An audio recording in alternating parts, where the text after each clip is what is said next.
سلام سلام سلام ارادت، شب و روزتون بخیر باشه. بچه‌ها در ادامه مکالمه قبلی که سلام و احوال پرسی بود که با هم دیگه کار کردیم، این مکالمه قرار هست که یه معرفی کاملتری رو از خودمون داشته باشیم و در آخر این مکالمه ما خیلی راحت میتونیم بگیم کی هستیم، شغلمون چیه و به نوعی چند سالمونه، وضعیت تحولمون چی هست. اینا رو میریم امروز با هم دیگه یاد میگیریم. مکالمه در کل ساده هست و خیلی میتونه توی معرفی بهمون کمک کنه. خب بچه‌ها ببینید، اول از همه خب توی معرفی کردن ما اسممون رو میگیم. بهتون گفتم دیگه جملهش چیه؟ بنیم آدم، حالا اسمتون هر چیزی که هست. اسم من محمود. بنیم آدم محمود. اسم من محموده. اسم شما حالا چیه؟ شما اسمتون رو بذارید. بنیم آدم عالی، بنیم آدم زهرا، بنیم آدم سلا، هر چیزی که هست. پس اول از همه توی معرفی خودمون ما معمولا اسممون رو میگیم. در ادامه حالا من این ترتیب رو آوردم، شاید برای شما اینطور نباشه اما خب باید بدونید. در ادامه بچه شغلتون رو بگید. شغلتون چی هست؟ به طور مثال Türkçe öğretmenim.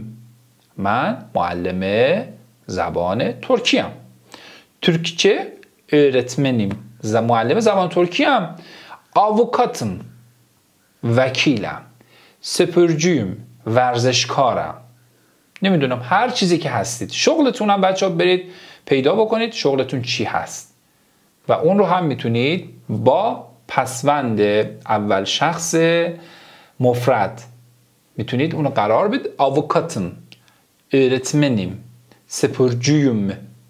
میتونید اون رو قرار بدید و بگید.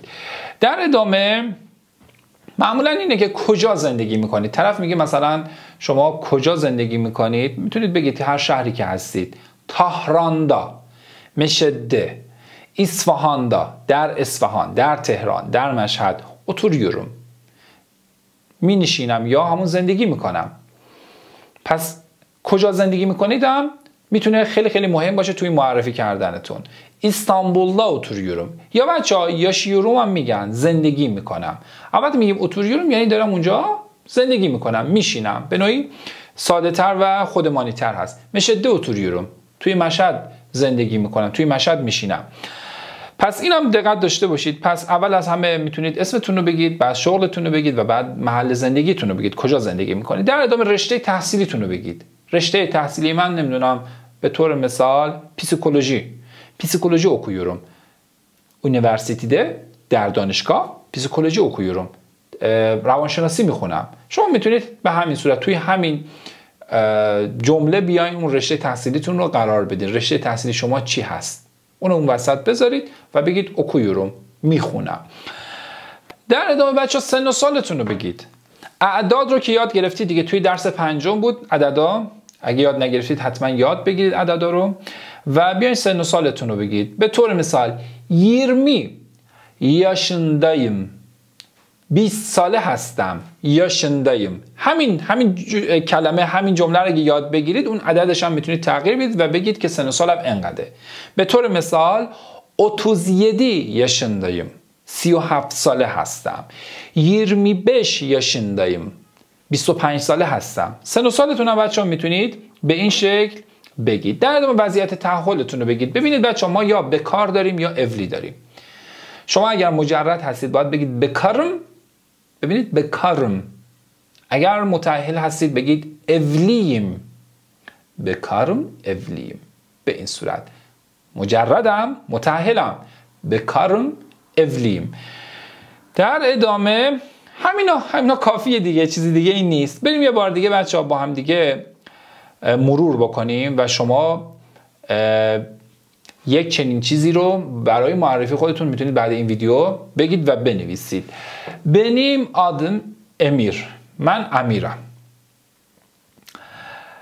29 yaşındayım. 29 ساله هستم. ایرانlıyım. ایرانیم ama İzmir'de در ازمیر yaşıyorum. زندگی میکنم. Pazarda bir dövizde çalışıyorum. در بازار توی یک صرافی کار میکنم. در ادامه bekarım میگه مجردم ama sevgilim var. اما دوست دختر دارم. سفگیری بچه‌ها میشه همون عشق، میشه حالا پارتنر. امیر دیگه دوست دختر داره دیگه. Bekarım ama sevgilim var. Onun adı Dila. میگه اسم اون دیلا هست. به این صورت این یک معرفی خیلی کوتاهی بود که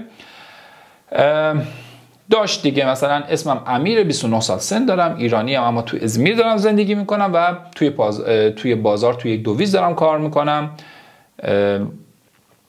و بکارم مجردم اما پارتنر دارم، sevgilim var که اسمش هم دیلاست.